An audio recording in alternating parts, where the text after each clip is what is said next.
বলেছি যে সুন্দরবনের যে জীববৈচিত্র্য এটাকে কিভাবে ইকো ট্যুরিজমের মাধ্যমে সংরক্ষণ করা যায়। এখানে আমরা বলেছি যে ইকো ট্যুরিজম ফ্যাসিলিটিস যেগুলো আছে, হ্যাঁ, সেগুলোকে আরও কিভাবে আমরা বৃদ্ধি করতে পারি। হ্যাঁ, এবং আমরা স্যাংচুয়ারির ভিতরে কিভাবে ট্যুরিজম করব, স্যাংচুয়ারির বাইরে কিভাবে ট্যুরিজম করব, এবং আমরা লোকালয়ে কিভাবে ট্যুরিজম করব, যেটাকে আমরা কমিউনিটি বেসড ট্যুরিজম বলছি।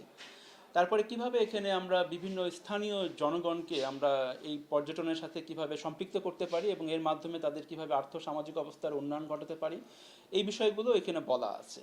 টেকনোলজির সাহায্য সহযোগিতা আমরা কিভাবে নিতে পারি, এবং ইকো ট্যুরিজম এটা হচ্ছে একটা টেকনিক্যাল বিষয়। এই বিষয়টাকে আমরা বাস্তবে রূপায়ণ করার জন্য আমাদের সক্ষমতা দরকার, এবং এখানে বন বিভাগেরও সক্ষমতা দরকার, যারা ট্যুর অপারেটর আছেন, যারা গাইড আছেন, যারা স্থানীয় জনগণ আছেন, প্রত্যেকেরই সক্ষমতা বৃদ্ধি করার একটা বিষয় আছে।